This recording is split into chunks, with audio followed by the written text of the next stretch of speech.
ಸ್ವಾತಂತ್ರ್ಯ ಅನ್ನೋದೇನಿದೆ ಇದು ನನಗೆ ತುಂಬಾ ಇಷ್ಟವಾದಂತ ಟೈಟಲ್. ಅಲ್ಲಿ ನಿಂತ್ಕೊಂಡು ನಾವು ಮಂಗಳ ಎಲ್ಲ ಮಾತಾಡ್ತಾ ನಮ್ಮ ಮೇಡಮ್ ಜೊತೆ ಎಲ್ಲ ಮಾತಾಡ್ತಿದ್ವಿ. ಇದು ಹೇಗೆ ಯೋಚನೆ ಮಾಡ್ತಾರೆ ಅದನ್ನ ನಮ್ಮ ವಿಷಯಕ್ಕೆ ನಾವು ತಗೊಂಡ್ರೆ ಹೇಗೆ ಅದನ್ನ ವ್ಯಾಖ್ಯಾನಿಸ್ತೀವಿ ಅನ್ನೋದನ್ನ ನಾವು ನೋಡಬೇಕು. ಮಾನಸಿಕ ಬಿಡುಗಡೆ ನಿಜವಾದ ಸ್ವಾತಂತ್ರ್ಯ ಅಂದ್ರೆ ಮಾನಸಿಕ ಆರೋಗ್ಯದ ಬಗ್ಗೆ ನಾವು ಜಾಸ್ತಿ ಕೆಲಸ ಮಾಡ್ತೀವಿ. ಮಾನಸಿಕ ಅನ್ನೋದು ಆರೋಗ್ಯಕ್ಕೆ ಸಂಬಂಧಪಟ್ಟಿರೋ ವಿಷಯ ಆಗಿರುತ್ತಾ ಅಥವಾ ಸಮಾಜದಲ್ಲಿರುವಂಥ ಕೆಲವೊಂದು ಕಟ್ಟುಪಾಡುಗಳನ್ನ ಯೋಚನೆ ಮಾಡುವಂಥ ರೀತಿಯದಾಗಿರುತ್ತಾ ಅನ್ನೋದನ್ನ ನಾನು ಕಂಡುಕೊಳ್ಳೋಕ್ಕೆ ತುಂಬ ಪ್ರಯತ್ನ ಮಾಡಿದೆ. ಸೊ ಅದರಿಂದ ಈ ಟೈಟಲ್ಲೇ ನನಗೆ ತುಂಬ ಇಷ್ಟವಾಗಿರುವಂಥದ್ದು. ಸೊ ಮುಖ್ಯವಾಗಿ ನಾಟಕದ ಬಗ್ಗೆ ಹೇಳಬೇಕು ಅಂತಂದರೆ ನಮ್ಗೆ ಯಾರಿಗೂ ಕೂಡ ನಾಟಕದ ಬಗ್ಗೆ ಗೊತ್ತಿಲ್ಲ. ಅಷ್ಟು ಯಾಕೆ ರಂಗಾಯಣದ ಬಗ್ಗೆನೇ ನಮ್ಗೆ ಗೊತ್ತಿಲ್ಲ. ನಮಗೆ ಗೊತ್ತಿರುವಂಥ ನಾಟಕ ಯಾವುದು ಅಂತಂದರೆ ಪೌರಾಣಿಕ ನಾಟಕಗಳು. ಈ ರೀತಿಯಾದಂತಹ ಜೀವನ ಆಧಾರಿತ ಅಥವಾ ಇಶ್ಯೂ ಬೇಸ್ಡ್ ಮಾಡುವಂಥ ನಾಟಕಗಳ ಬಗ್ಗೆ ನಮಗೆ ಮಾಹಿತಿನೇ ಇಲ್ಲ. ಸಾಮಾಜಿಕ ನಾಟಕ, ಕನ್ನಡ ಫಿಲಿಮ್ ಸಾಂಗ್ಗಳ ಹಾಕೊಂಡು ಡ್ಯಾನ್ಸ್ ಮಾಡ್ತಾ ಆಡೋ ಮನರಂಜನೆಗೋಸ್ಕರ ನಮ್ಮ ಹಳ್ಳಿಗಳಲ್ಲಿ ಹಬ್ಬ ಹರಿದಿನಗಳಲ್ಲಿ ಮಾಡ್ತಿದ್ದಂಥ ನಾಟಕ ಇರ್ಬೋದು, ಅಥವಾ ನಮ್ಮೂರು ವನದೇವಿ ಹಬ್ಬಕ್ಕೆ ಇದು ಕುರುಕ್ಷೇತ್ರ, ಮಹಾಭಾರತ, ಈ ಎರಡು ನಾಟಕಗಳ ಬಗ್ಗೆ ಅಷ್ಟೇ ನಮಗೆ ಗೊತ್ತಿತ್ತು ಹೊರತು ಈ ರೀತಿಯಾದಂಥ ಒಂದು ನಾಟಕದ ಬಗ್ಗೆ ಇರುವಂಥ ಪರಿಕಲ್ಪನೆ ನಿಜವಾಗ್ಲೂ ನಮಗೆ ಗೊತ್ತಿಲ್ಲ.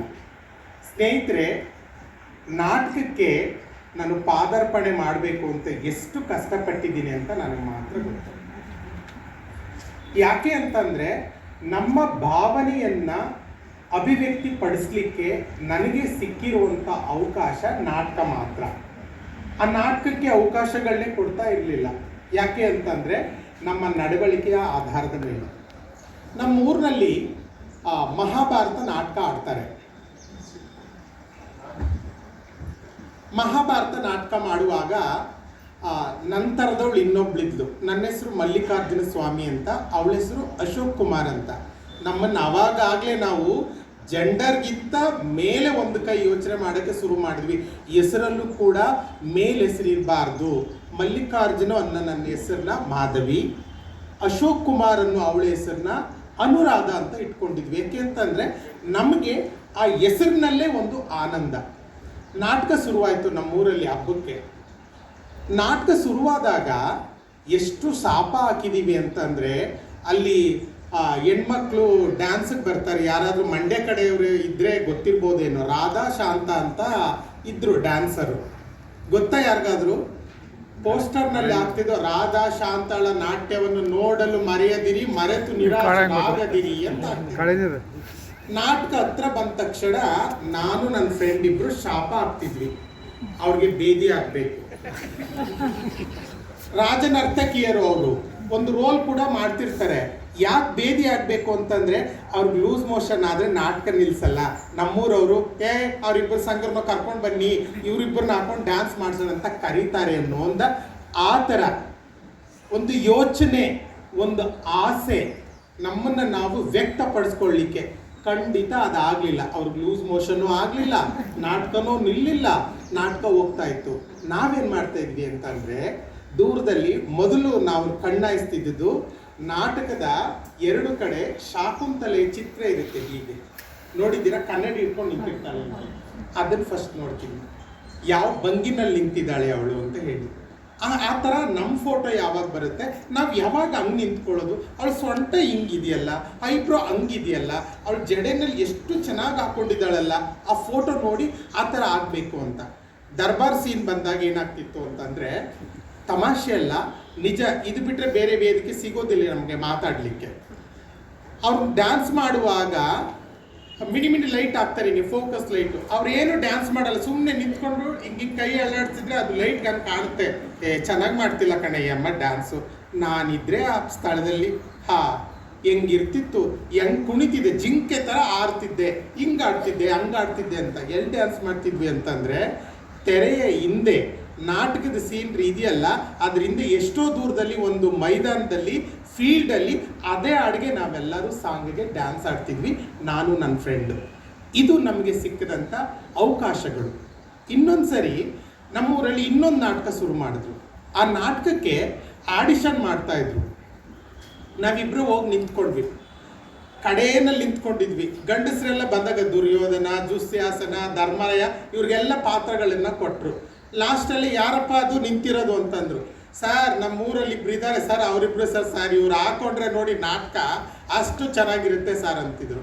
ಬನ್ನಿ ಅಂತಂದು ಹಾಡು ಹೇಳಿ ಅಂದರೆ ಫಸ್ಟು 6 ಮಣಿಗೆ ಹೋಗಿ ಹಿಂಗೆ ನಮಸ್ಕಾರ ಮಾಡಿ ನಿಂತ್ಕೊಂಡು ಹಿಂಗೆ ನಿಂತ್ಕೊಂಡು ಪೂಜಿಸಲೆಂದಿ ಹೂಗಳ ತಂದೆ ಅಂತ ಇಷ್ಟು ಹೇಳಿದ ತಕ್ಷಣ ಇವ್ರು ಸೆಲೆಕ್ಟ್ ದ್ರೌಪದಿಗೆ ಬಿಡಿ ಅಂತ ಹೇಳಿ ಸೆಲೆಕ್ಟ್ ಮಾಡಿದ್ರು ನಾಟಕದ ಮಾಸ್ಟ್ರು. ದ್ರೌಪದಿಗೆ ಸೆಲೆಕ್ಟ್ ಆದೆ. ಬೆಳಗಿನ ಜಾವ ನಮ್ಮಪ್ಪ ಟೀ ಕುಡಿಯೋಕೆ ಹೋಗ್ತಾರೆ ಅಂಗಡಿಗೆ. ರಾತ್ರಿ ನಾಟಕ ಸೆಲೆಕ್ಷನ್ ಆಯಿತು.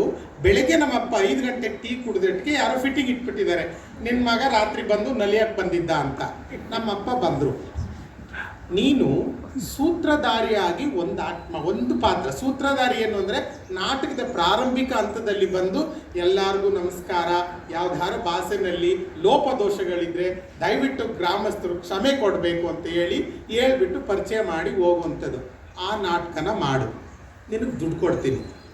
ನೀನು ಸಂಘರ ಥರ ನಲಿಯೋ ಪಾತ್ರ ಏನಾದರೂ ಮಾಡಿದ್ರೆ ಕಾಲು ಮುರಿದಾಕ್ತೀನಿ ಅಂತ ಇಟ್ಟರು ಅಂದ್ಕೊಳ್ಳಿ. ನನಗೆ ಆಗಲಿಲ್ಲ, ವ್ಯಕ್ತಪಡಿಸೋಕ್ಕಾಗಲೇ ಇಲ್ಲ. ನಾಟಕದ ಮಾಸ್ಟ್ರು ಪ್ರತಿದಿನ ಕಳಿಸ್ತಾರೆ ಪ್ರಾಕ್ಟೀಸ್ ಟೈಮ್ನಲ್ಲಿ, ನೀ ದುಡ್ಡು ಕೊಡಬೇಡಪ್ಪ, ನೀ ಬಾ ಅಂತ ಹೇಳಿ. ನಮ್ಮಪ್ಪ ಬಿಡೋದಿಲ್ಲ. ಹೇಗೋ ನಾಟಕದ ದಿನ ಬಂತು, ಅಪ್ಪ ಮೇನ್ ರೋಲ್ ಮಾಡಬಾರ್ದು ಅಂತ ಹೇಳಿದ್ರು. ಸಖಿ ಪಾತ್ರ ಮಾಡೋಕ್ಕೆ ಹೋದೆ. ಅಲ್ಲಿ ಇನ್ನೊಬ್ರು ಸಖಿ ಪಾತ್ರ ಮಾಡುವಂಥ ಹುಡುಗ ಇದ್ದ. ನೀನೇನು ಚೆನ್ನಾಗಿ ನಲ್ದು ಬಿಡ್ತೀಯ, ನನಗೆ ನಲಿಯೋಕ್ಕಾಗಲ್ಲ, ನನ್ನ ಎಲ್ಲರೂ ಒಪ್ಕೊಳ್ಳೋದಿಲ್ಲ, ನೀ ಡ್ಯಾನ್ಸ್ ಮಾಡಬಾರ್ದು, ಇಲ್ಲ ಅಂದರೆ ನೀನು ಬೇಡ ಅಂತ ಹೇಳ್ತೀನಿ ಅಂತ ಮಾಸ್ಟರ್ಗೆ ಹೇಳ್ದ. ಅಲ್ಲೂ ಕೂಡ ನಮ್ಮ ಭಾವನೆಯನ್ನು ವ್ಯಕ್ತಪಡಿಸ್ಲಿಕ್ಕೆ ಆಗಲೇ ಇಲ್ಲ. ಈ ಥರ ಒಂದು ನಾಟಕ ರಂಗಕ್ಕೆ ನಾವು ಎಂಟ್ರಿನ ಮಾಡಿ ಚಿಕ್ಕ ಪಾತ್ರದಲ್ಲಿ. ನಮ್ಮ ದೊಡ್ಡಪ್ಪ ಒಬ್ಬರು ತೀರ್ಕೊಂಡ್ರು ಇವಾಗ 3 ವರ್ಷಕ್ಕೆ ಮುಂಚೆ. ಹಿಂಗೆಲ್ಲ ಆಗಿ ಬಂದು ದೊಡ್ಡಪ್ಪ ನಮ್ಮ 3 ನಾಟಕದಲ್ಲಿ ಒಂದೇ ಒಂದು ಪಾತ್ರ ಮಾಡಬೇಕು ಅಂತ 30 ವರ್ಷದಿಂದ ಆಸೆ ಇಟ್ಕೊಂಡಿದ್ದೀನಿ. ಒಂದು ಡ್ಯಾನ್ಸ್ ಮಾಡಬೇಕು ಅಂತ ಒಂದು ಅವಕಾಶ ಕೊಡಿ. ಯಾಕೆಂದರೆ ನಾಟಕದ ಮಾಸ್ಟ್ರೇ ಅವರು. ನೀನು ಎಲ್ಲಿದ್ದೀಯಾ ಅಲ್ಲಿ ಗೌರವವಾಗಿದ್ದೀಯಾ, ಊರಲ್ಲಿ ಯಾಕೆ ಬಂದು ನಲಿಬೇಕು, ನೀ ಚೆನ್ನಾಗಿದೆಯಲ್ಲ ಹಂಗೆ ಇರು ಅಂತ ಹೇಳಿದರು. ಅಂದರೆ ಅವಕಾಶಗಳನ್ನು ಕೊಡಲೇ ಇಲ್ಲ. ಈ ನಾಟಕದ ಅವಕಾಶಗಳು ನಮ್ಮೂರಿನಲ್ಲಿ ನಮ್ಮ ಒಂದು ಭಾವನೆಯನ್ನು ವ್ಯಕ್ತಪಡಿಸಲಿಕ್ಕೆ ಅವಕಾಶ ಸಿಗದೆ ಹಂಗೆ ಮುಚ್ಚಿಟ್ಕೊಂಡು ನಮ್ಮ ಪ್ರಯಾಣ ಬೆಂಗಳೂರು ಕಡೆ ಹೋಯಿತು. ಹಲವಾರು ನಾಟಕಗಳನ್ನು ಮಾಡಿದ್ವಿ. ಅಲ್ಲಿ ಗೊತ್ತಾಗಿದ್ದು ನಮಗೆ ಸಾಮಾಜಿಕವಾಗಿ ಒಂದು ಸಮಸ್ಯೆಯನ್ನು ನಾಟಕದ ರೂಪದಲ್ಲಿ ತೋರಿಸ್ಕೊಳ್ಳೋದು ಯಾವ್ಯಾವ ರೀತಿ ಅನ್ನೋದನ್ನು ಬೇರೆಯವರ ನಾಟಕಗಳನ್ನ ನೋಡಿ. ಯಾಕೆಂದರೆ ನಮಗೆ ಸಿಗುವಂಥ ಅವಕಾಶಗಳು ತುಂಬ ಕಮ್ಮಿ. ನಮ್ಮ ಆಕ್ಯುಪೇಷನ್ ಲೈಂಗಿಕ ವೃತ್ತಿ. ನಮ್ಗೆ ಅಲ್ಲಿಗೆ ಹೋದರೆ ಸಾಕು, ರಾತ್ರಿ ಟೈಮೇ ನಾಟಕ ನಡೆಯೋದು, ನಮ್ಮ ರಾತ್ರಿ ಟೈಮೇ ನಾವು ಸೆಕ್ಸ್ ವರ್ಕ್ ಮಾಡೋದು. ಟೈಮ್ ಸಿಗೋದಿಲ್ಲ. ಹೋರಾಟದ ಕೆಲಸಗಳಿದೆ, ಟೈಮ್ ಸಿಗೋದಿಲ್ಲ. ಬಿಡುವು ಮಾಡಿಕೊಂಡು ಆಸಕ್ತಿಯನ್ನು ತುಂಬಿಕೊಂಡು ನಾವು ಕೂಡ ಟೌನ್ ಹಾಲ್ ಅಂತ ಒಂದು ದೊಡ್ಡ ಜಾಗದಲ್ಲಿ ನಿಂತ್ಕೊಂಡು ಒಂದು ನಾಟಕವನ್ನು ಮಾಡಿದ್ವಿ.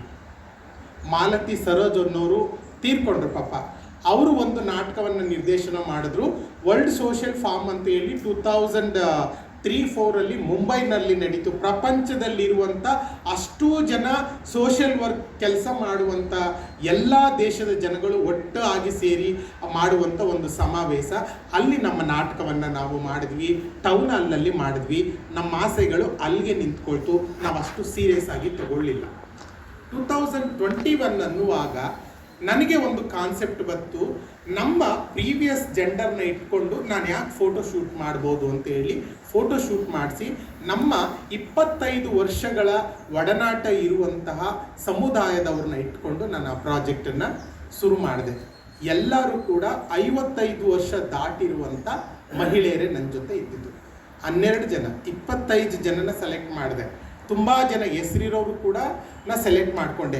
ಬಟ್ ಎಲ್ಲರೂ ಏನು ಹೇಳಿದ್ರು ಅಂತಂದರೆ, ಅಯ್ಯಯ್ಯೋ ಒಬ್ಬರಿಗೆ ಪೊಲೀಸ್ ಥರ ಡ್ರೆಸ್ ಹಾಕೋಬೇಕು ಅಂತ ಆಸೆ, ನಾನು ಈ ವಯಸ್ಸಲ್ಲಿ ಕಾಕಿ ಡ್ರೆಸ್ ಹಾಕ್ಕೊಳ್ಳೋದ, ನನಗೇನು ಜನಗಳು ಏನು ಹೇಳ್ತಾರೆ, ನಮ್ಮ ಫ್ಯಾಮಿಲಿಯವ್ರು ಏನು ಹೇಳ್ತಾರೆ ಅಂತ ಯಾರೂ ಬರಲಿಲ್ಲ. ನನ್ನ ಜೊತೆ ತಲ್ಕಿ ಟೀಮಲ್ಲಿ ಯಾರಿದ್ದಾರೋ ಅಷ್ಟು ಜನ ನನ್ನ ಜೊತೆ ಬಂದರು. ಅಷ್ಟು ಸುಲಭ ಆಗಿರಲಿಲ್ಲ. ತಲ್ಕಿನ ಇವತ್ತು ಇದೇ ರಂಗಾಯಣದಲ್ಲಿ ನಾವು 25ನೇ ಶೋನ ಇವತ್ತು ಮಾಡ್ತಾ ಇದ್ದೀವಿ. ಆ 25ನೇ ಶೋಗೆ ನಾವು ಹೋಗ್ಲಿಕ್ಕೆ ತುಂಬ ಸುಲಭದ ದಾರಿ ಆಗಿರಲಿಲ್ಲ. ಮೈಸೂರಿನಲ್ಲಿದ್ದು ನಮ್ಮದು 4ನೇ ತಲ್ಕಿ.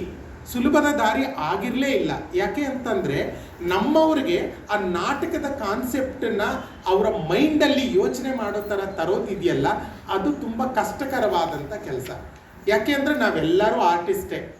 ಚಿಕ್ಕ ವಯಸ್ಸಿನಲ್ಲಿ ಗಂಡು ಮಕ್ಕಳಾಗಿರುವಾಗ ಆ ಹೆಣ್ತನ ಮತ್ತು ನನ್ನನ್ನು ಹೆಂಗಸು ಅಂತ ಹೇಳ್ಕೊಳ್ಳೋಕ್ಕೆ, ನನ್ನನ್ನು ಹೆಣ್ಣು ಅಂತ ಗುರುತಿಸ್ಕೊಳ್ಳೋಕ್ಕೆ ಮನೆಯಲ್ಲೇ ನಾಟಕವನ್ನು ಶುರು ಮಾಡಿರ್ತೀವಿ. ವಾಯ್ಸ್ ಮೂಲಕ, ನಡಿಗೆ ಮೂಲಕ, ಡ್ಯಾನ್ಸ್ ಮೂಲಕ ಎಲ್ಲನೂ. ಬಟ್ ನಾಟಕ ಅಂತ ಅನ್ನುವಾಗ ತುಂಬ ಸುಲಭವಾಗಿರಲಿಲ್ಲ.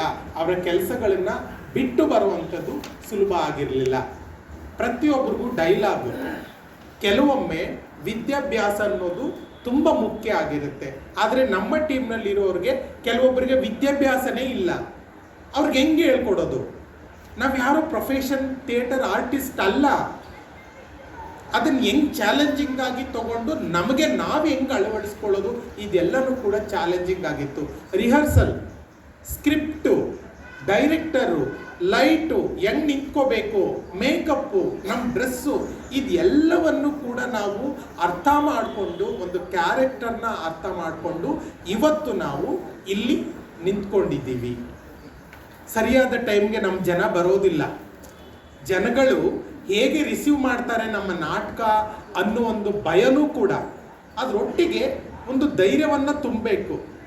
ನಮ್ಮಲ್ಲಿರುವಂಥ ಕಲ್ಚರ್ನ ಬಿಟ್ಟು ಯಾರು ಹೊರಗಡೆ ಬರೋದು ತುಂಬ ಸುಲಭದ ದಾರಿ ಆಗಿರೋದಿಲ್ಲ. ಬೇರೆ ಒಂದು ನಾಟಕದ ತಂಡ ಅಂತ ಅನ್ನುವಾಗ ಆ ಪ್ರಾಪರ್ಟಿನ ಜೋಡಿಸ್ಬೇಕು, ಕ್ಯಾರಿ ಮಾಡಬೇಕು, ಟ್ರಾವೆಲ್ ಮಾಡಬೇಕು, ಪಟಾಪಟ ಅಂತ ಒಂದೊಂದು ಸೀನಿಂದ ಇನ್ನೊಂದು ಸೀನ್ಗೆ ಪಟಾಪಟ ಅಂತ ರೆಡಿ ಆಗಬೇಕು. ಇದು ಎಲ್ಲವನ್ನ ತುಂಬ ಶ್ರದ್ಧೆಯಿಂದ ಕಲಿತು, ಹೌದು ನಾವು ಕೂಡ ಆರ್ಟಿಸ್ಟ್ ಅನ್ನೋ ಮಟ್ಟಿಗೆ ಆ ತಂಡವನ್ನು ನಾವು ಇವತ್ತು ತಗೊಂಡು ಬಂದಿದ್ದೀವಿ. ನಾಟಕ ತುಂಬ ಕೊಡ್ತು ಕಣ್ರಿ ನನಗೆ. ವೈಯಕ್ತಿಕವಾಗಿ ನಾಟಕ ತುಂಬ ಕೊಡ್ತು ನನಗೆ. 2024 ನಾಟಕ ಅಕಾಡೆಮಿಯ ಪ್ರಶಸ್ತಿಯನ್ನು ಕೂಡ ನನಗೆ ಕೊಡ್ತು. ನನ್ನ ಭಾವನೆಗಳನ್ನು ವ್ಯಕ್ತಪಡಿಸಲಿಕ್ಕೆ ಅವಕಾಶವನ್ನು ಮಾಡಿಕೊಡ್ತು. ನಾನು ಕೂಡ ಒಬ್ಬಳು ಸ್ಕ್ರಿಪ್ಟ್ ಬರಿಬಲ್ಲೆ ಅನ್ನೋದನ್ನು ಕೂಡ ನನಗೆ ತೋರಿಸ್ಕೊಡ್ತು. ತಲ್ಕಿ ಅನ್ನೋ ನಾಟಕಕ್ಕೆ ಹೆಸರಿಡೋ ಲೆವೆಲ್ಗೆ ನಮಗೆ ಅವಕಾಶವನ್ನು ಕ್ರಿಯೇಟ್ ಮಾಡಿಕೊಡ್ತು. ಅದೆಲ್ಲದಕ್ಕಿಂತ ಹೆಚ್ಚಾಗಿ ನಿಮ್ಮ ಮುಂದೆ ನಾಟಕವನ್ನು ಮಾಡಲಿಕ್ಕೆ ಎಲ್ಲೆಲ್ಲಿ ನಾಟಕ ಆಸಕ್ತರಿದ್ದಾರೋ ಅವ್ರ ಮುಂದೆಲ್ಲ ಹೋಗಿ ಧೈರ್ಯವಾಗಿ ನಿಂತು, ಸರ್ ನಮಗೊಂದು ಅವಕಾಶ ಮಾಡಿಕೊಡಿ ಸರ್ ಅಂತ ಕೇಳೋ ಮಟ್ಟಕ್ಕೆ ನಮಗೆ ಒಂದು ಉತ್ತೇಜನ ಕೊಟ್ಟಿದ್ದು, ಹುಮ್ಮಸ್ಸನ್ನು ಕೊಟ್ಟಿದ್ದು ಈ ನಾಟಕ ರಂಗ ಅಂತ ಹೇಳ್ತೀವಿ ನಾವು. ಹಾಗೆಯೇ ಇಲ್ಲಿ ಸಿಕ್ಕಿರುವಂಥ ಅವಕಾಶ, ತಿಪ್ಟೂರ್ ಸರ್ ಅವರು ಹೇಳಿದರು, ಹೌದು ಪ್ರೋಸೆಸ್ ತುಂಬ ಇದೆ, ಖಂಡಿತ ನಿಜ. ಯಾವುದೇ ಹಂತಕ್ಕೆ ಹೋಗಬೇಕು ಅಂತಂದ್ರೂ ಆ ಪ್ರೋಸೆಸ್ಸನ್ನು ರೀಚ್ ಮಾಡಬೇಕು. ಆದರೆ ಒಲವಿದೆಯಲ್ಲ ಸಮುದಾಯದ ಮೇಲೆ, ಒಂದು ಕಾಳಜಿ ಇದೆಯಲ್ಲ ಸಮುದಾಯದ ಮೇಲೆ, ಅದನ್ನು ನಾನು ಹೆಮ್ಮೆಯಿಂದ ಆ ಬಹುರೂಪಿಯ ಎಲ್ಲ ಯಾರ್ಯಾರು ಅದರಲ್ಲಿ ಕೆಲಸ ಮಾಡಿದಾರೋ, ನಮ್ಮ ಸಪೋರ್ಟಿವ್ ಆಗಿ ಯಾರ್ಯಾರು ಆಯ್ಕೆ ಸಮಿತಿಯಲ್ಲಿದ್ದು ಸಜೆಸ್ಟ್ ಮಾಡಿದಾರೋ, ಆ ಮನೋಭಾವ ಹೊಂದಿರುವಂಥ ಎಲ್ಲ ವ್ಯಕ್ತಿಗಳಿಗೂ ಕೂಡ ನಾನು ತುಂಬ ಹೃದಯದ ಧನ್ಯವಾದಗಳನ್ನು ತಿಳಿಸ್ತೀನಿ.